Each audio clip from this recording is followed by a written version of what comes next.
Hello, everyone, and welcome back to Strategy Sunday, Volume 3. This time covering Tomoe Gozen from the newest Sun's Origin Unmatched set. Yes, as you see, it's got a new name now, so we'll keep it with that, except anyone says, "Oh no, that's horrible," and even then I might not listen. So, yeah. Who cares? Let's go. Um, about Tomoe. The basic stats. Tomoe is a move 2 ranged fighter with 14 health. Um, as we know from now on, I think this first sheet is always like kinda the same. Move 2 is not great. It's just the normal stuff. Ranged is nice, but Tomoe is kinda not ranged. We'll see when we get to her cards. Um, 14 HP sucks, just as we know. And because she is solo, she also has only a total health pool of 14, which is equally bad. And she has typical solo fighter issues that all attacks will be directed to herself, and that she has low board presence and only one body to do stuff. That was a bit slow. Who cares? Next. Don't let that 14 HP on Tomoe fool you. She is probably one of the tankiest characters that we've seen lately, because her blocks are, whew, they're good. Um, Also, she has 6 possible healing in the deck, which kind of compensates your low starting health, so you technically have 20 HP if you want, which is good. And yeah, also 12 unique cards make the deck consistent. I think the days with the 14 or 15 unique card decks are gone, with all of the Excaliburs, Snicker Snacks, stuff, uniques. I think we won't see them anymore, but who knows? The character ability is next, and it says Attack of Opportunity. When an opposing hero leaves Tomoe Gozen's zone, deal 1 damage to that hero. If only I could find a worthy foe. Yeah, so first of all, that's one of the strongest abilities we've seen yet, probably, in my opinion. It's comparable to Medusa, Tesla, or Drak, because they also have kind of ping abilities. Medusa's being in her zone, and then at the start of turn you can ping someone. Drak and Tesla requiring adjacency, but this is probably the most consistent out of them. But it only triggers on heroes. That's important to note, and to be fair, it would be incredibly broken if it would trigger on sidekicks, because then one of sidekicks would just die every time, and that wouldn't be fun. But yeah, so with the ability, the good thing is you have way more control over this than you have with Medusa, Tesla, or Drak with their pings, because theirs is just at the start of turn, your opponent has to be there to get a ping. Tomoe is just whenever, it doesn't matter when, on your turn, on their turn, an opposing hero leaves your zone, they take 1. So you can pair that with movement effects if you attack them and can move them out of your zone somehow, or if they want to run away from you, or whatever you can come up with. This ability is just really strong. And it leads to you wanting to be the aggressor, because then your opponent will probably run away from you because they're scared, they don't have too many defenses in hand, or whatever, and then they will just take extra damage every time. And yeah, just like mentioned, this can be pulled off by using movement effects on your cards, and we'll see there are a lot of movement effects on your cards.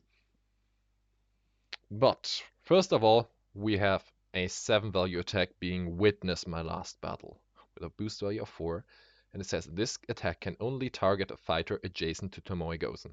Play it face up. After combat, end the turn. Okay, so first of all, this is a 7 value attack.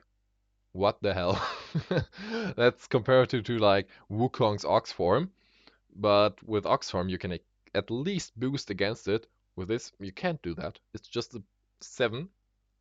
I mean, hmm, the adjacency requirement is meh, but since you want to be adjacent for most of your cards, it's like not that big of a deal. The after combat effect, however, is kinda bad because what it means is just if they play this as your first action, your turn ends. That can be good for fatigue because you kind of skip an action, but it will always result in your opponent having a double attack opportunity on you if their fighter was not defeated.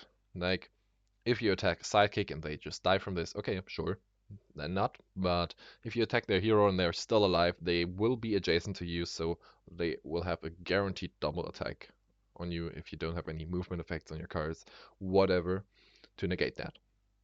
Um, Also, the face-up play can lead to some very bad interactions for you because, for example, Mary's mirror image, which just copies the printed value of your opponent's card, will be a 7 against this, and since they know that this card is coming, they will just play the best block card they have for the situation. Or against Tesla, Polyface Coins can just completely negate this card. Or Little Red's Big Eyes, or even Mouth, where you take 7 damage yourself, and whatever. So you have to know if your opponent has some kind of card that can negate this, or even get ahead of you by playing something that deals damage to you based on this card, whatever. And that's probably one of the most important things when using this card.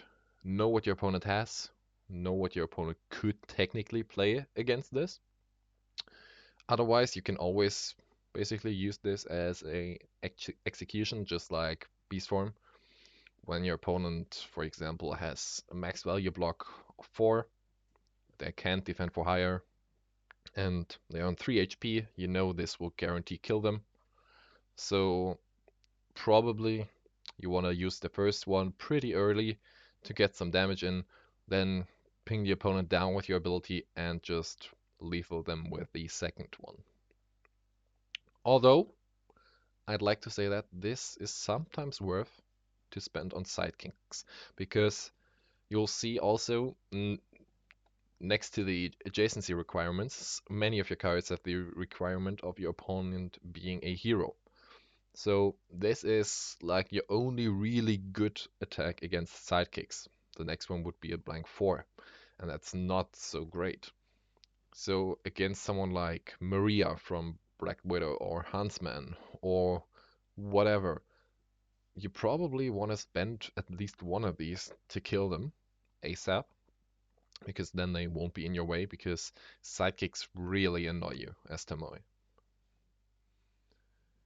So next up we have a Warrior's Way, being a 2-value red with a boost value of 1, and it says after combat move the opposing fighter up to 3 spaces. Then, if they are a hero, place Tomoe Gozen in a space adjacent to them. Okay, so first of all, 2-value attacks are bad. It's not like meh, it's bad.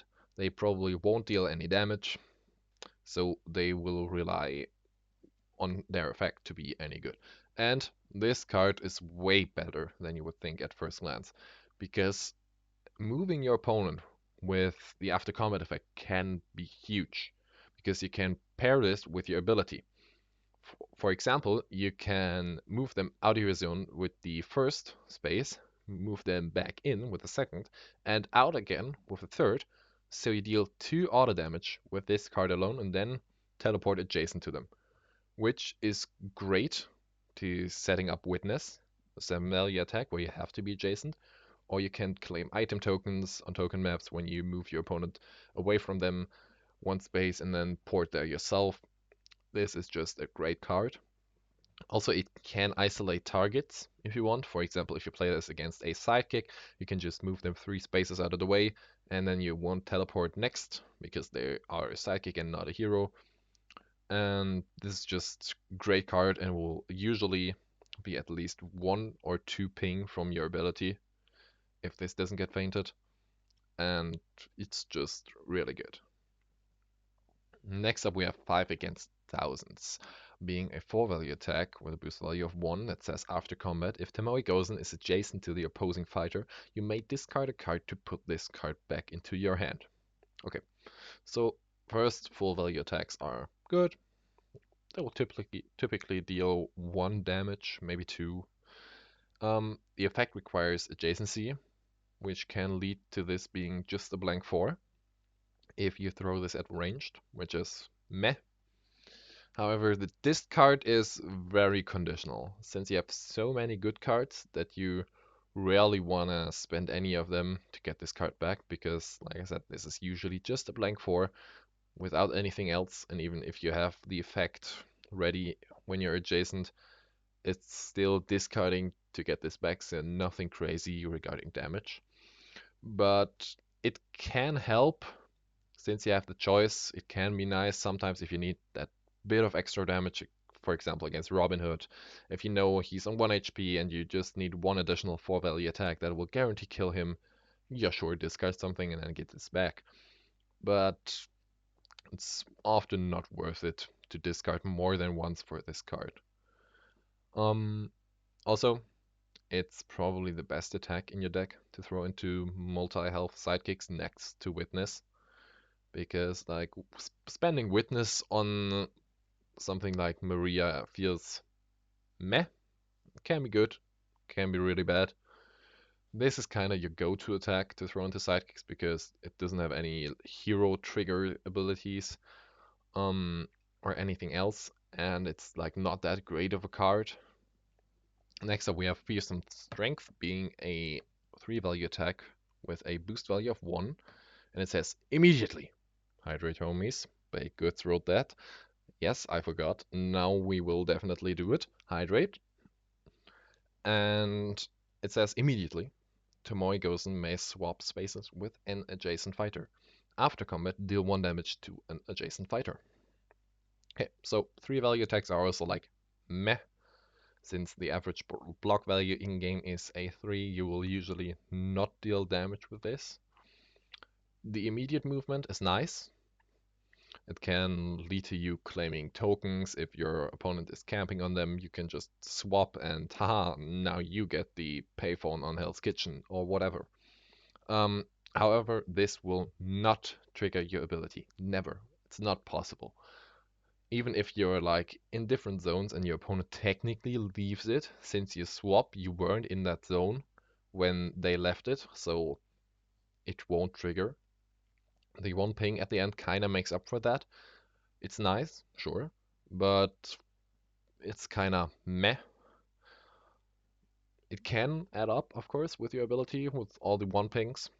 Um, but this is primary great just to get rid of 1 health sidekicks because the one ping is enough to kill them. If this gets fainted, they die. If it doesn't get fainted, you probably kill them if they don't have any after combat movement effect. So, yeah, it's kind of just Warrior's Way in worse, because with that card you can at least work with your ability, you have more freedom with positioning, and don't have to be adjacent. But it's still okay card. Like, it's not the end of the world, and like I said, the ping damage can add up throughout the game, and it's good against one health sidekick, so you take that. Next up, we have Piercing Shot. It's a 2 value attack with boost value of 1 that says after combat, draw 2 cards. So we know this card from Robin's deck, and in that deck it's a really good card, and we'll see in this case it's also a really good card. But first of all, 2 value attacks are meh, bad, however you want to call it, usually won't deal damage. But drawing 2 cards is great, because you want to be the aggressor, and with this you can keep up the pressure, you can keep up hand advantage, and it's just really good if your opponent throws a big block into this because they expected your 4 or something else. You feel really good. It's a great bait attack, and 3 copies means you will see this pretty reliably throughout the game, pretty often. So you'll probably have more cards in hand than your opponent for most of the time, meaning you can attack more and just get them to run away, which is great. But just like with Tesla's intense experimentation, you want this as early as possible to make sure your opponent will run away from the get-go. So you have more cards and can really push the aggression onto them. So they'll run away, take pain damage. Because if you see this pretty late, for example, if you only have 5 cards left in deck, it's probably not worth to play this because it won't deal any damage on itself probably, and it will draw you 2 cards, pushing you way further into your deck and towards fatigue, which will probably result in you dying.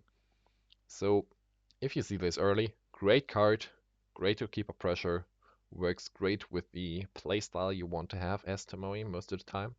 If you see it late, maybe discard this for 5 against thousands to just have a blink 4 again.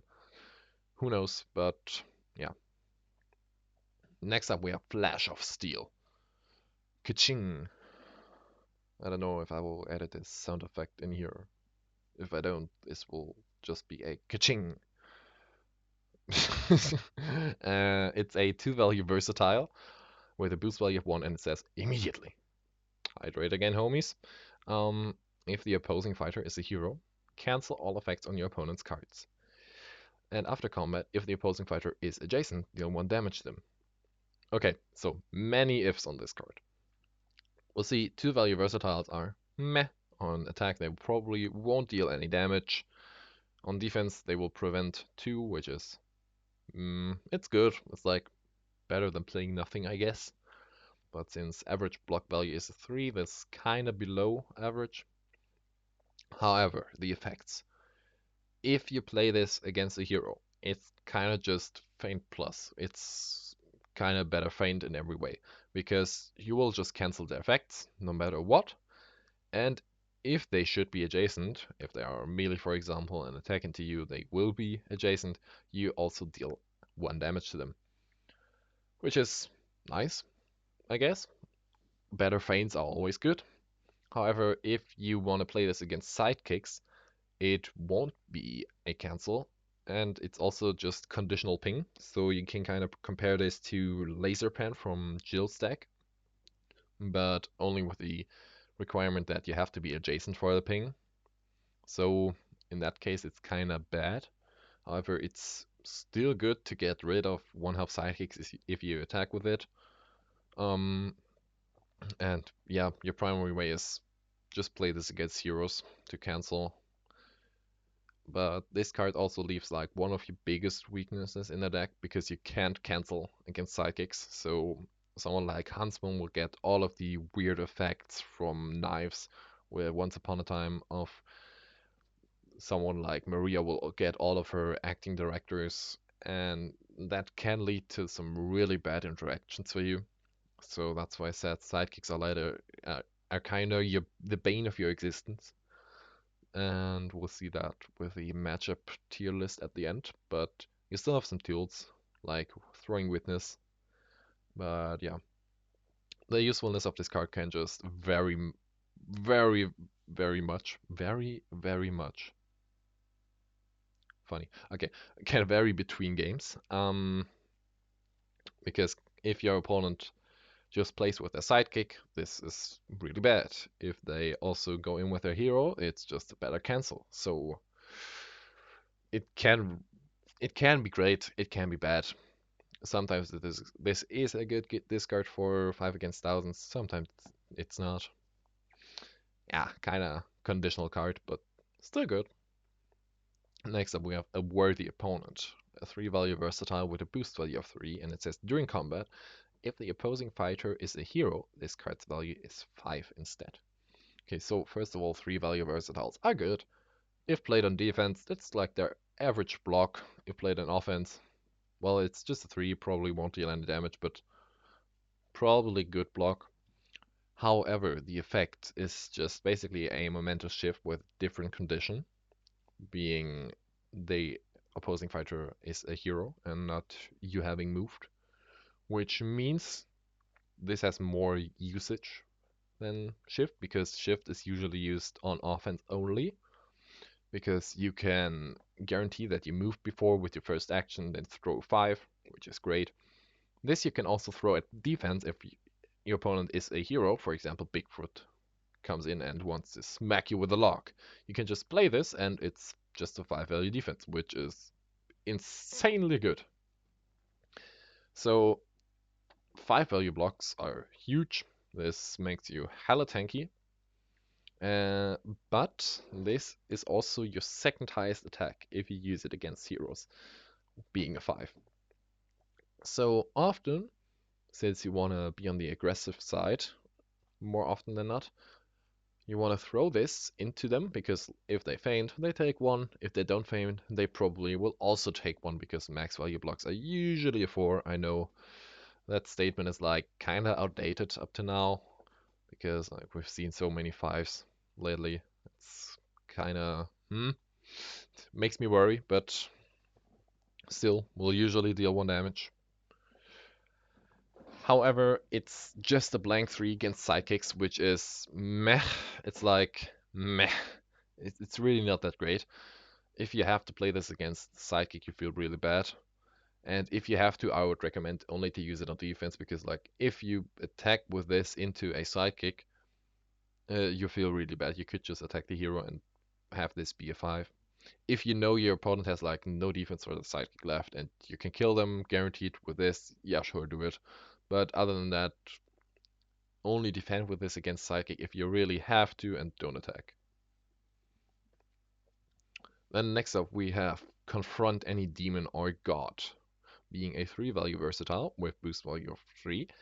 And it says after combat, draw 1 card. Then, if you lost the combat, look at your opponent's hand and choose 1 card for them to discard. Okay, so 3 value versatiles, just like I said, are good. The draw is also nice to keep a pan advantage because this card kind of replaces itself once you play it. However, the chosen discard is huge.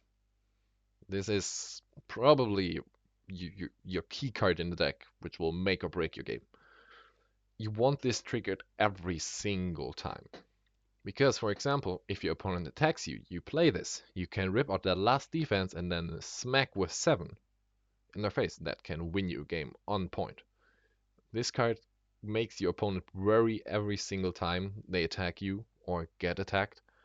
Because they think like, if it's Confront, do I have only 1 other card to block left? If yes, then it will probably get ripped out and then I just take a big undefended hit.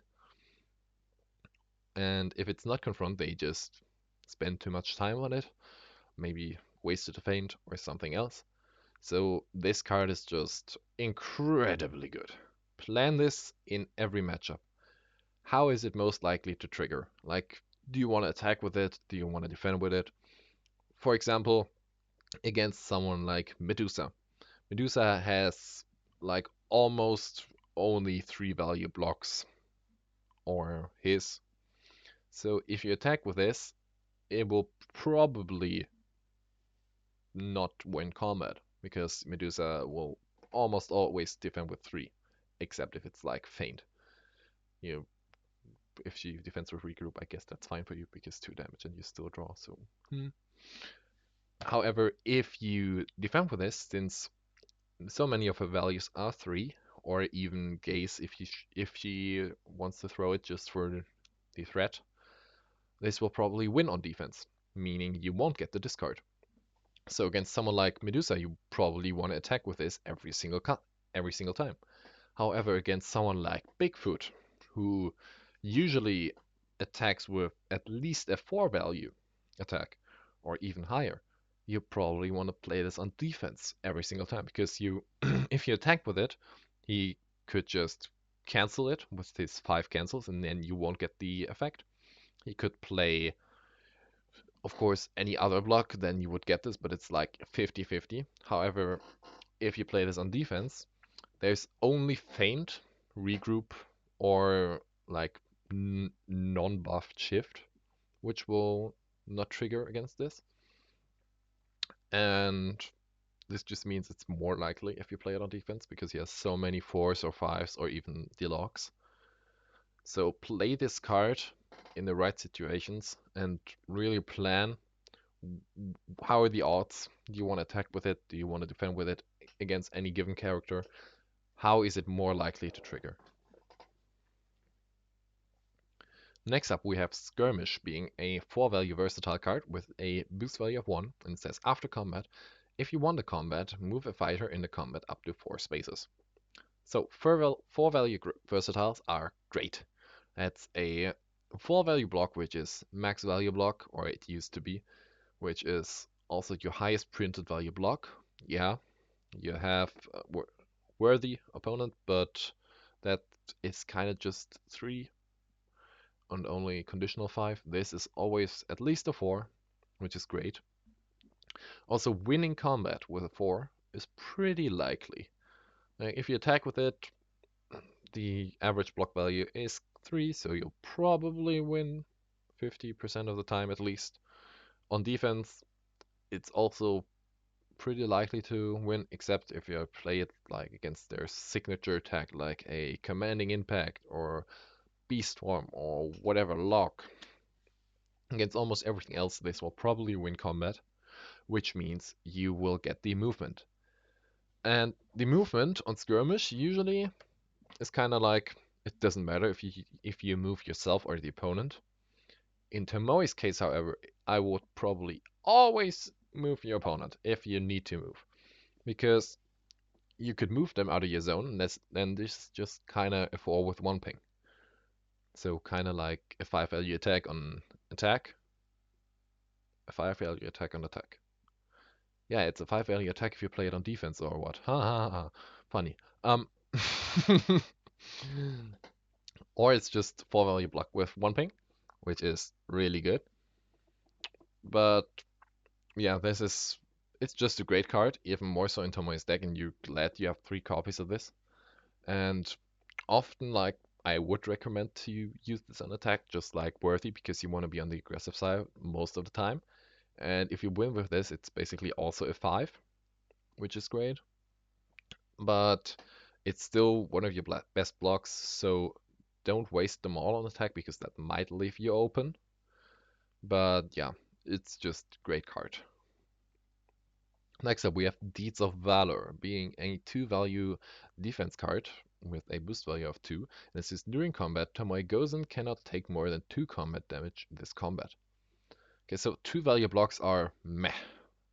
It's like comparable to Feint, but Feint is always used because of the effect cancel, and then you're fine if you take 1 or 2 above it. This doesn't have the cancel, and the effect on this is really conditional. Because if you think of it, it sounds good on paper. You cannot take more than 2 damage. Yay. But in which cases would you even take more than 2 damage? If they throw a 5 value attack or higher. Which means against like 3 value or 4 value attacks, this card doesn't have an effect. Which is bad. 2 value blocks without effects are bad.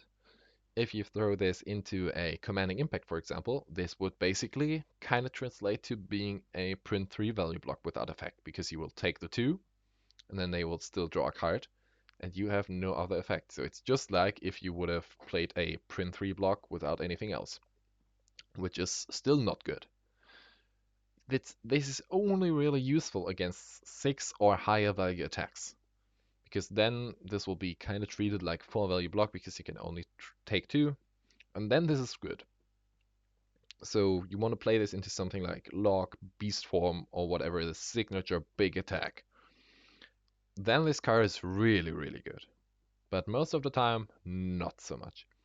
Also, this doesn't prevent any effect damage, so if Bigfoot attacks with something like Savagery, you'll still take 2 combat damage, but then the effect does not count as combat damage, so you'll still take the other one, which is bad. So this card is like very conditional, probably only really a good use once per game. And sadly, I have 3 copies of this. Would be better if you had a 3rd copy of probably anything else. So this is probably your number 1 discard for 5 against thousands, because it will like rarely trigger at all. It will rarely do anything. But if you can do this against Ox form, Beast form, Forever Ride, whatever, then this card is great. Then this is probably one of the best cards in the deck. But it's so rare and won't happen that often. Don't rely on it. Don't rely on it. Next up, we have Refuse to Retreat, being a 3-value block with a boost value of 2, and it says immediately. Man, we're hydrating so often with this deck. Holy moly. Tomoe Gozen cannot leave her space for the rest of the turn. And after combat, if the opposing fighter is adjacent, your opponent discards 1 card. Okay, so 3-value blocks are good. It's average. The immediate effect doesn't do much, usually, because that only means your opponent can't move you, because this card won't move you. So it's only like if your opponent played something like a Skirmish, they can't move you, but only themselves, which can matter at some points, because usually if they have a movement effect with choice, they would want to move you, so you move out of their zone and not otherwise, because otherwise they would take ping from your ability. So then this card can be good, but like it doesn't do much often. The discard is nice to have. It's still required on adjacency, so will not trigger every single time, except like against melee fighters, then this is great. But chosen discard is like not nearly as strong as people think it is most of the time, because then your opponent can probably just ditch something like a regroup and don't feel too sad about it. So this is best used if your opponent has low hand size. So it's more likely that they have to discard a good card that they were keeping all the game. And if they have some shit card to ditch, then you still know, now they only have 1 card left. So I can attack 2 times and 1 will be undefended probably. But playing this against a high hand size character probably won't do much. This can be good for the value game, however. If they have to discard, it's still a discard. It's still 1 card they can't use. So yeah, and it lets you keep up hand advantage again, because they will basically spend 2 cards on their attack while you only spend this. So you'll be 1 up, and just leads to you having more cards. So probably your opponent will run next turn, and so on, so on, so on. Then we have the last card in the deck being Lord Kiso's Final Stand. It's the only scheme with a boost value of 2, and it says move Tomoe Gozen up to 3 spaces. She may move through sidekicks. Then choose 1. First, Tomoe Gozen recovers 2 health. Second, gain an action. Okay, so just moving 3 spaces is nice for a move to solo fighter, because it's like more movement than on a regular maneuver. Moving through sidekicks is great because you don't have many ways to deal with them, so you can just ignore them, move through, and attack their hero, for example. Also, the choices are nice to have to adapt to the given situation, and both options are really good and also useful. However, this is your only heal in a deck, so if you don't use this card on for the healing, you'll miss out on that HP, which could maybe cost you a game, maybe not, depends on the situation. Just be sure if you use this, how you do it. And also, this card is just, it's so much, it's a cool card. If you choose the heal, this is a pass for fatigue, meaning you don't gain any actions, you don't draw any cards from this, so it kind of uses an action for you, and you don't go deeper into your deck, which is great. So you kind of have 3 passes in that way, with 6 healing on them, which is really good. But don't rely on that too often, because Tomoe usually doesn't go to fatigue, from my experience. Like, if she does, that's great, but yeah. The action game can be great to keep up pressure and create double attack opportunities. Just like I said, you can play this first action, move through their sidekicks, and then attack their hero 2 times if you use the action gain. And maybe they didn't expect it because they thought like, I'm hiding behind my sidekick, now I'm safe, so I can still keep my bad block cards or whatever. So this is just great card, great versatility. Use whatever the situation wants you to use, and yeah. So in conclusion, Tomoe is just a very aggressive fighter. You want to keep your opponent running all the game. You have good card draw with piercing shots, confront, and also 4 discards in your deck, which will probably lead to you having hand advantage most of the time.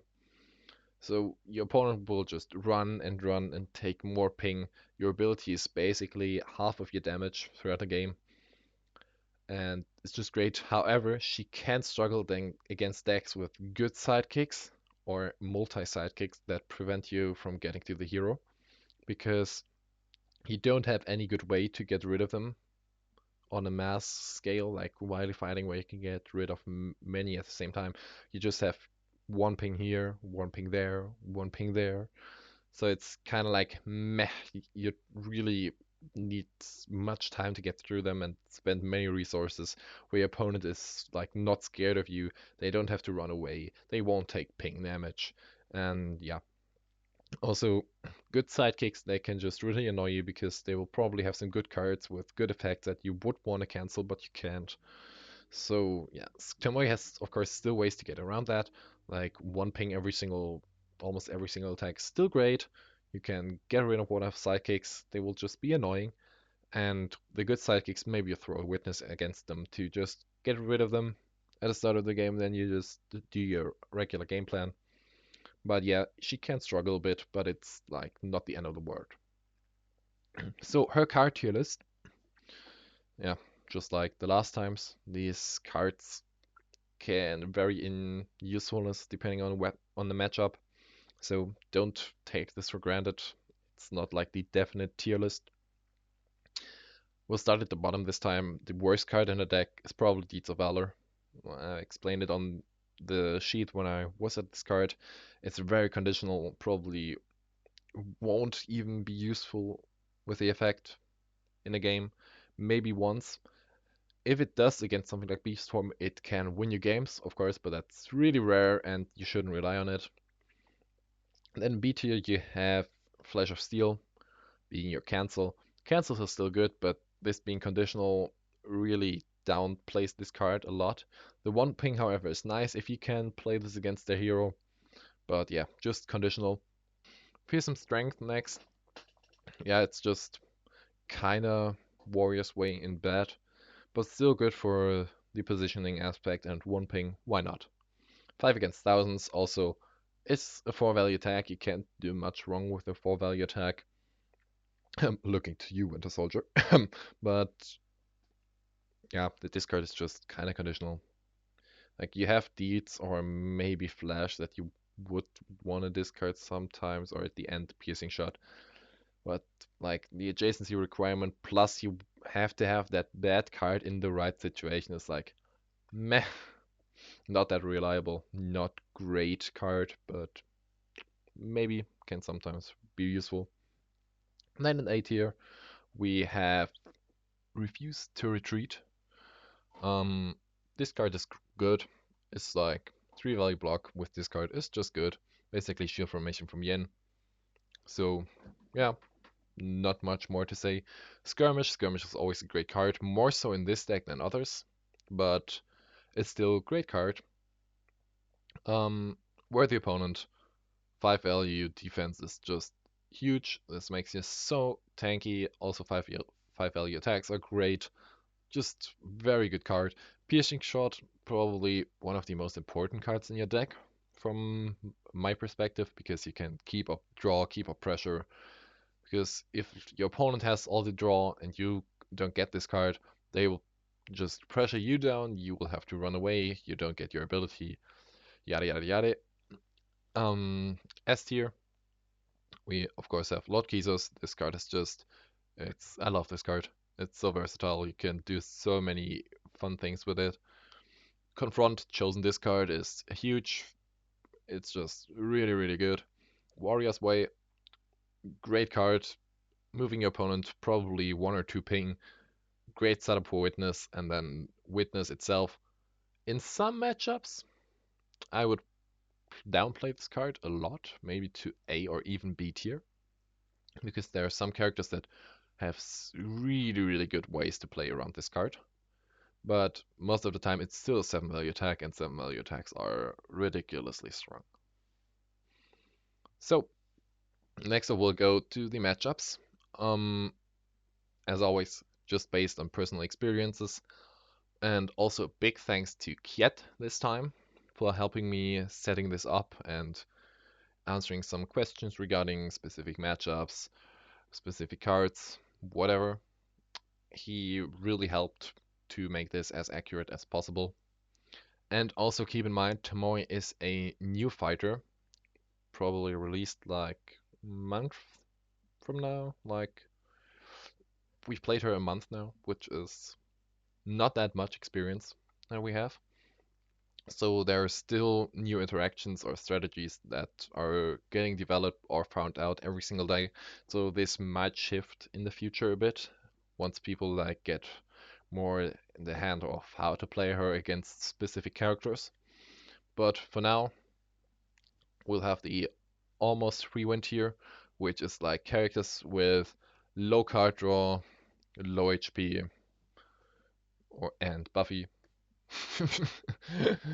Then the favorite ones are most of the time solo fighters, sometimes melee, sometimes ranged.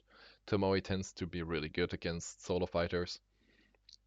The even ones are actually pretty spread out. Like you have fatigue monsters like Jill, you have aggressive guys like Tesla. Yeah, sorry for last time. We play that now, and yeah, it's just even. Um, you have also like She-Hulk, which surprised me a bit that it is even, but it is. And big smackers like Alice Bigfoot. It's just Tomoe can kind of do everything against everyone. The slightly bad ones are most of the time multi-health, multi-sidekick decks like Medusa, Robin, Ingen, Elektra. Like I said, Tomoe tends to struggle a bit against them. Also, decks with good sidekicks like Little Red, Strange, Achilles. They can really put in some work and deal much damage. And then for Achilles' case, after that, once Pat is dead and you finally got rid of him, then Achilles is just all over the place with his 6 value attacks.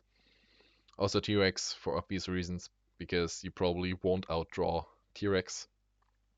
And then the don't try tier is like not as full as the last tier lists because Tomoe is just such a versatile fighter. She has a chance against almost everyone. But yeah, Sherlock denies your whole game. And Wukong just kind of the same. Don't try it against them. It's really bad for Tomoe. But against almost everyone else, she kind of stands a chance or is even favored. So, great fighter. What else to say? Tomoe is just, yeah, Tomoe. Then to her maps. Tomoe likes maps with pockets and hard zone cutoffs, unlike most of the ranged fighters, because they will usually trigger her ability more often for something like warriors, where you can move them out of your zone, in your zone, out of your zone, if it's on a hard cutoff. And since her effects are mostly requiring adjacency to be any good, it's just not a shame if you go in there, like other rage fighters would say. Someone with Bullseye would basically never do that, but Tomoe just doesn't care. So also maps with big zones are usually pretty bad for her. For example, Memorial, which is otherwise one of the go-to ranged maps. Tomoe doesn't like that map because the central zones of the green, blue, pinkish, brownish stuff is just so large that your opponent can almost move freely over the whole board and won't take any ping because the zones are just so big that they will always be in one of your zones, which will lead to no ping, no additional damage, and that can really suck. So her top 3 maps would probably be something like Soho, Raptor Paddock, and Hell's Kitchen. Um, these maps also all have one spot where your opponent has to leave your zone to enter it again. On Soho, that would be on the rooftop with the gray yellow space, or the gray, what color is that? Yeah, we'll call it gray. And then the dark blue yellow space. If your opponent is in yellow, then your opponent will have to leave that to get to the left turn space there and then enter again to get to you. if they are a melee character, which will just lead to some extra pings even if your opponent is approaching you. Raptor Paddock, you have the pit itself, where they will have to leave if you're in one of the brown spaces on the outside. And Hell's Kitchen has these weird kind of tri-zones on the right with the blue, where your opponent will have to leave the middle light blue area and then move in again. So these are maps Tomoe really likes. Kind of play around these spots if you play as her or against her. And yeah. So thank you for watching. Shout out again to Kiet for helping me getting familiar with Tomoe, some of her tricks, the game plan, matchups, and maps. Also, feel free to write feedback or questions in the comments. I'll try to answer them all ASAP.